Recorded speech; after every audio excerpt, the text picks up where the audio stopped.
Humans are resilient, and the proof sits deep in the bones of our past.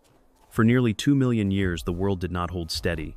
Seas lowered and rose, deserts breathed in and out, and ice advanced like a slow tide that could carve mountains.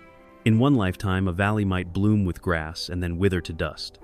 In another, a coastline might stretch far beyond the present shore, opening paths that no map remembers. Our ancestors were never allowed to settle into comfort. The sky kept changing the rules, and the ground kept moving the goalposts. From those trials came a mind and a body tuned for change. The long winter of the planet forged us. In East Africa, the story begins with dirt that reads like a diary. Layers of pale lakebed clays sit between bands of wind-blown sand.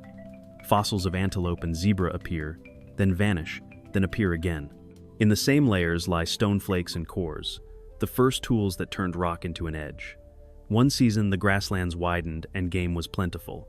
Another season, rains failed and the lakes pulled back, forcing hungry bands to follow riverbeds and scavenge the kills of larger predators. A clever hand learned to split a cobble with a single strike. A keen eye learned to read a vulture circle and a lion track. Survival started to favor planning, patience, and nerve. Those tools grew subtle. A second blow shaped a sharper flake. A third blow made a point. Fire arrived first as fear, then as an ally. Lightning fired a savanna and left behind blackened wood that burned clean and hot. Someone learned to carry a coal from a dying branch to a safer hearth. Heat made roots softer and meat safer. Night fires pushed back eyes from the dark. Around the glow, hands worked and voices practiced. Stories may have begun there, the first shared plans, the first lessons passed from elder to child. As the climate swung again, that ember of cooperation kept bands alive. The map kept opening. When ice grew in the far north, water locked in glaciers pulled down the seas. Shorelines unfurled like new roads. Rivers grew broader and colder, but their banks were rich with fish and bird and reed. Hominins paced along those routes out of Africa, following tides of grass and herds of grazing animals. Some reached the Levant, where winter bit harder and summer brought brief abundance. Others pushed into southern Asia, where monsoon seasons could drown a plain and then leave it crackled and dry. Movement was not a choice. It was the price of living. With movement came invention. A hide scraped with a stone became a rap against a cutting wind. Fibers twisted into cord made a sling, then a net, then a line that set a snare.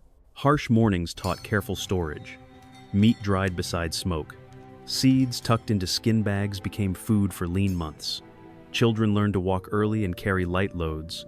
Elders learned to guide rather than chase.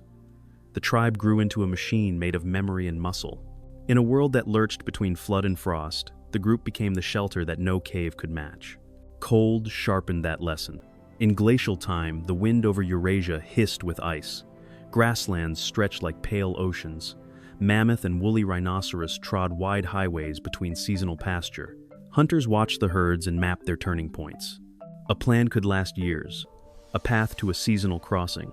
A blind set where a valley necked down. A signal that moved dozens of bodies at once. When a hunt worked, meat fed many mouths, and bone and sinew became needles and thread. Clothing thickened from draped hides to fitted layers. Boots took shape, hoods closed at the cheek. Storms still killed, but more hunters came home. Every improvement left a clue. Hearths darkened cave ceilings. Fire cracked stone and left red scars in ancient soil. Bones show cut marks that match specific edges, proof of careful butchery and shared labor. In colder sites, the bones of small game and birds rise in number, a sign that traps and nets saved energy when large prey grew scarce. There are layers where only the smallest animals appear, and in those layers there are more needles and more scrapers. When winter tightened its fist, people did not rage against it. They learned new tricks, then taught them. The sea wrote its own chapter. As glaciers swelled again, coastlines stepped far out. Mudflats and kelp beds rich with shellfish appeared where deep water now lies. Families followed those margins, learning tides and moonlight, learning the smell of rot that means food in waiting. Fire on a beach gave steam to shell and sweetness to root. Rafts and short crossings linked islands when currents calmed. Navigation began with the body. Count the waves, watch the birds, feel the wind on the cheek. When the ice loosened and seas rose, those skills traveled inland along rivers and stayed. The mind that grew in this training ground was a mind of if and then. If the wind turns here, then snow will drift there. If the swans fly early, then the river will lock soon. Hands shaped the world to match those predictions. A camp could be raised with windbreaks placed just so. A storage pit could hold through thaw. A child could be sent with a signal to fetch dry grass before the storm. Language thickened around tasks.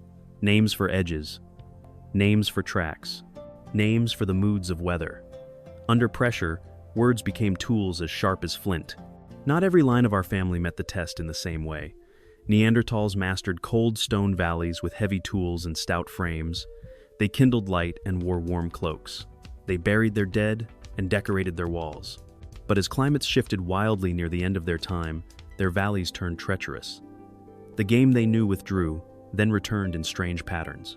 Meanwhile, modern humans braided hunting with trade and travel. Objects moved far from their sources. Shells from a distant shore hang in a mountain cave. Pigment from a far valley marks a face near the plains.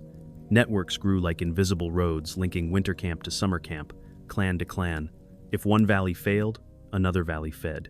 Fire did more than warm the skin. It warmed the body from the inside. Cooked food gave more energy for less risk. It softened tough grains and roots. It killed parasites and made marrow safe. With better fuel, the brain could grow larger while the gut could do less. Nightlight added hours to practice and talk. Around flames, elders rehearsed movement and repair. Children measured courage staring into embers. The daily miracle of a kept flame taught care, and care taught foresight. Many of our best habits began as answers to cold. The Ice Age also carved our sense of time. Herds do not move at random. Rivers do not flood without a hint. The year has a spine and it can be felt. Points of light in the sky became anchors for memory. The belt that rises before the warm winds. The star that sits above the trail home. On cave walls, notches and dots may record both animals and cycles. To count is to predict, and to predict is to survive. The deep past trained us to think beyond today. Even our faces carry signs of that training. Skin tones across latitudes match the needs of sun and vitamin. Noses narrow where air is cold and dry, and must be warmed before it reaches the lungs. Body shapes range from lean to compact, balancing heat loss and retention. This is not a story of better or worse. It is a record of many smart answers to many different winters. When the ice pulled back and the world grew more stable, those answers stayed in us. There were crashes and recoveries. A sudden drought could force migration that ended at a dead desert. A storm could drown a season of preparation. A cold snap could close a valley and send a band to a rival river. Loss did not stop the work of learning. A failed tool became a lesson in the next design. A risky hunt taught the value of a net. A winter of hunger taught careful storage and new foods. The rhythm across thousands of generations was simple. Try, fail, adjust, share. Archaeology reads that rhythm in humble things. A hearth rebuilt on the same footprint year after year. A midden of shells split and steamed, layer on layer. A line of post holes that marks a windbreak rebuilt with each season. A child's footprint beside an adult's along a damp cave floor. In those details we see the quiet genius of families that had no guarantee of tomorrow and built one anyway. There were flashes of brilliance that looked sudden in the ground but were slow in the mind. The first bone needles arrive, and with them clothing stitched to fit. The first tailored parka and boot turn a killing wind into a hard but survivable day. The first fish hook makes a river feed a camp through long weeks. The first lamp filled with melted fat turns a dark shelter into a home. Each invention carries a whisper. We can do this again. We can pass this on. Trade widened the circle of safety. A blade of green stone shows up far from its source, carried hand to hand across valleys and ridges. Beads of shell from a distant shore lie in a burial under inland snow. Gifts prove friendship. Friendship proves rescue. In lean years, a tribe with friends has a longer rope to the future. In rich years, that same tribe feeds others and cements ties that will hold when the next frost arrives. The last great surges of ice hammered Europe and North America. Walls of white ground rock into flour and pushed it south. Winds lifted that dust and laid it down in blankets that still ripple as hills. People did not only endure these changes, they learned to use them. Mammoth bones set as frames, hides stretched tight, floors lined with reeds, hearths banked, entries faced away from prevailing wind. Camps became works of quiet engineering. As the ice withdrew and forests marched in behind it, The skills of the old cold did not vanish. They shifted. Fires moved from windbreaks to clearings. Nets moved from river narrowings to forest game trails. Clothing lightened, yet stayed fitted. The habit of planning stayed central. Where wild grains thickened in new climates, careful harvest and storage created the first steady surpluses. The mind trained by winter turned towards sowing and reaping. Before fields had borders, there was already memory of seasons. What do genes say about this long teaching? They carry echoes of old crossings and old intermarriages. They show that our ancestors met other hominins and shared both shelter and blood. They show bursts of adaptation to altitude, to cold, to starch, and to milk. They show scars of old plagues and gifts of old immunities. The code in our cells reads like a travel journal written across ice and ocean. The mark of the ice ages is not only in bones and genes, it is in habits we still prize. We value foresight. We save for winter even when winter is a metaphor. We gather to eat and talk when nights grow long. We tell stories of storms and heroes, of hunger and cleverness, of fire stolen and carried. We watch the sky and the calendar. We teach our children to prepare.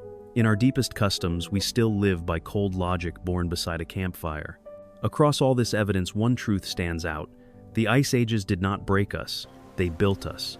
Rapid climate swings forced bodies to endure and minds to invent. Shifting shores and moving herds pushed feet to wander and tongues to bargain. Fire and clothing turned fragile skin into a traveling shelter. Cooperation turned scattered families into linked nations of memory. When the world finally warmed and steadied, we did not start from nothing. We brought with us a toolkit shaped by crisis and refined by patience. The past is not only a record, it is a mirror.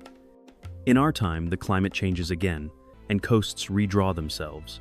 Storms test grids and gardens. The same skills that saved our ancestors will serve us now.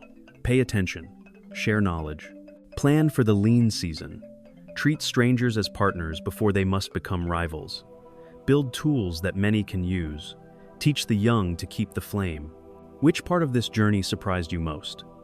The first sparks carried from a burning grassland. The stitched boot that turned a blizzard into a task. The shoreline road that existed only when the sea was low. Tell me in the comments, and remember to subscribe for more stories about how the past made us who we are.